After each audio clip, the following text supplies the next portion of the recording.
Donald Trump is saying कि Greenland तो मैं लेके रहूंगा। ग्रीनलैंड डेनमार्क का पार्ट है और डेनमार्क नाटो का पार्ट है, नॉर्थ अटलांटिक ट्रीटी ऑर्गेनाइजेशन का पार्ट है। सो अब एक नाटो कंट्री ही, इनफैक्ट जो लीडर है नाटो कंट्री अमेरिका, वो दूसरी नेटो कंट्री के ही एक बहुत बड़े हिस्से को कब्जा कर लेना चाहते। एंड उसके लिए भी रिसेंटली डोनाल्ड ट्रंप ने, अमेरिकन राष्ट्रपति ने यह भी कहा कि 10% यूरोपियन कंट्रीज के ऊपर टैरिफ इस कारण से लगाया जाएगा कि जब तक वो नेगोशिएशन करने के लिए टेबल पर नहीं बैठते मेरे साथ, तब तक 10% एक्स्ट्रा टैक्स आपको पे करना पड़ेगा। ठीक बात है जी। So now all the EU countries, उन्होंने साफ साफ बोल दिया है कि अभी तक सिंस सेकेंड वर्ल्ड वॉर के खत्म होने से लेकर आज तक अमेरिका के साथ खड़े हैं। अमेरिका के हर फैसले में इन यूरोपियन कंट्रीज ने उसका साथ दिया है, लेकिन अब all these countries, European countries, they are coming against America. Not only this, बहुत सारी कंट्रीज ने जो नाटो का पार्ट है, उन्होंने ग्रीनलैंड में अपनी फोर्सेस को भी भेजना स्टार्ट कर दिया है, और इस बात को क्लियर करते हुए कि ये किसी के खिलाफ नहीं है, लेकिन अगर हमारे किसी भी यूरोपियन देश के नेशनल सॉवरेनिटी के ऊपर खतरा आता है कि हमारी टेरिटरी ही कोई कब्जा कर लेगा, तो हम वॉर करने के लिए भी तैयार हैं। एटलीस्ट ये सिग्नल देना यूरोपियन कंट्रीज ने स्टार्ट कर दिया। नाउ डोनाल्ड ट्रंप क्यों लेना चाहता है ग्रीनलैंड? बिकॉज ट्रंप क्लेम्स, जिसके लिए उसका अमेरिका में भी क्रिटिसिज्म बहुत जबरदस्त तरीके से हो रहा है जब उसने ये अनाउंस किया कि 10% टैरिफ लगा देंगे यूरोप के ऊपर। ट्रंप का ऐसा मानना है कि अमेरिकन सिक्योरिटी और बेटर होगी। ग्रीनलैंड से कोई भी अगर मिसाइल रशिया, चाइना से या नॉर्थ कोरिया से कोई न्यूक्लियर अटैक होता है या कोई और अटैक होता है इंटरकॉन्टिनेंटल बैलिस्टिक मिसाइल का इस्तेमाल करके, तो ग्रीनलैंड से ऐसे किसी अटैक को रोका जा सकता है। सिमिलरली ग्रीनलैंड को एज अ बेस यूज करके ऐसे दुश्मन देशों के ऊपर अटैक किया जा सकता है।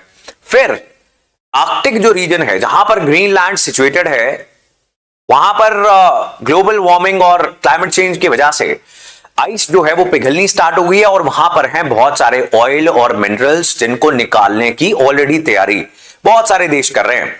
अब रशिया और चाइना की इन्फ्लुएंस इन इलाकों में बहुत बढ़ रही है, तो अब अमेरिका उसको भी काउंटर करना चाहता है। ठीक बात है जी। Is the whole story clear? Yes और नो? वेरी गुड मॉर्निंग जी, very good morning. I am good जी, मेरी सेहत अच्छी है, होपफुली इस हफ्ते अच्छी रहेगी। राइट? सो अभी US allies, Denmark, Norway, Sweden, France, Germany, UK, Netherlands, Finland, इन सब ने एक स्टेटमेंट जारी कर दिया, और ग्रीनलैंड में इन सब कंट्रीज ने अपने अपने सोल्जर्स भेजे हैं डैनिश यानी डेनमार्क की military training exercise Arctic endurance में हिस्सा लेने के लिए। ये नाम बहुत जरूरी है, लिखो इसको चैट सेक्शन में ताकि आपको याद रहे। Arctic endurance, this is very important. कम से कम इस साल का सबसे इंपॉर्टेंट करंट अफेयर है ये। अब आप देखना बहुत सारे गवर्नमेंट एग्जाम्स में आपको इसके ऊपर क्वेश्चन मिलेगा, आर्कटिक एंड्योरेंस के ऊपर। राइट? ये प्रेडिक्टेबिलिटी कैसे हम सीखते हैं? जब हम प्रीवियस ईयर क्वेश्चंस का एनालिसिस करके बैठे होते हैं तैयारी करने के लिए। राइट? सीधा पढ़ाई नहीं स्टार्ट कर देते, डिमांड ऑफ द एग्जाम को पहले समझते हैं, सिलेबस में क्या है और प्रीवियस ईयर क्वेश्चंस में क्या है। उसके बाद हमें पता है कि चाहे अफगानिस्तान में अमेरिका ने कोई ऐसा ऑपरेशन किया हो, या फिर इतनी टेंशन हो गई है कि फ्रंट पेज पे आना स्टार्ट हो गया और उसमें एक एक्सरसाइज कर रही हैं सारी यूरोपियन कंट्रीज, किसके खिलाफ कर रही हैं? अमेरिका के ही खिलाफ कर रही हैं। राइट? सो इन्होंने एक स्टेटमेंट जारी की, उसमें उन्होंने कहा है कि अब बहुत डेंजरस डाउनवर्ड स्पिरल हो सकता है, यानी जो रिश्ते हैं बहुत तेजी से नीचे जा सकते हैं, बुरे हो सकते हैं। Right? So all these countries are criticising. अब इंडिया को क्या करना चाहिए? What should India do?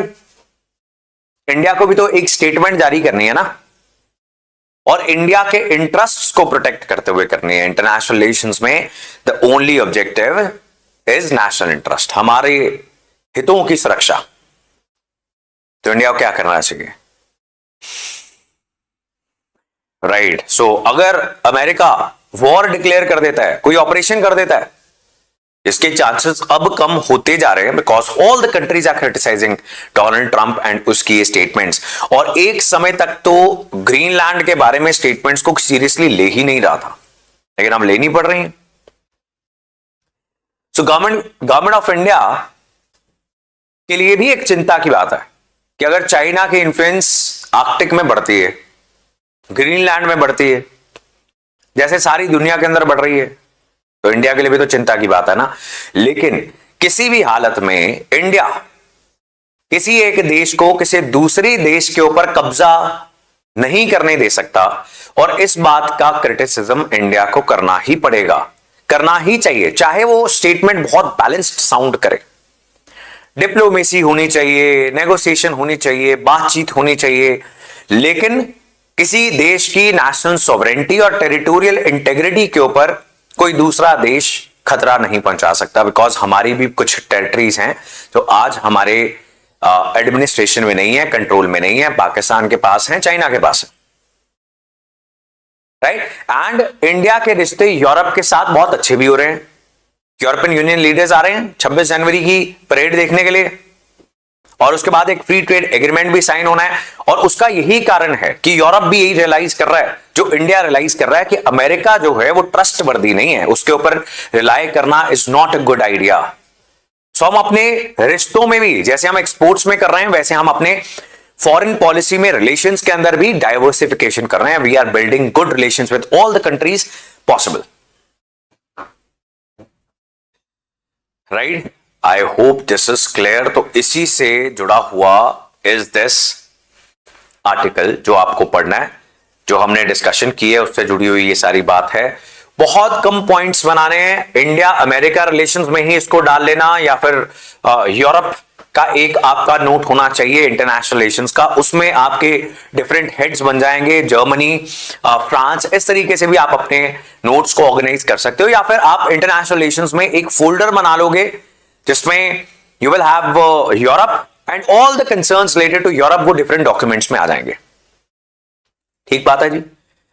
Since you keep on asking कि किस चीज के ऊपर आपको नोट बनाना है और किस चीज के ऊपर नहीं बनाना, सो वो एग्जाम्पल के साथ ही चर्चा हो सकती है। वो अदरवाइज आगे पीछे जब आप मेरे से पूछते हो कि जी नोट बनाना है, तो ऐसे मैं नहीं बता सकता।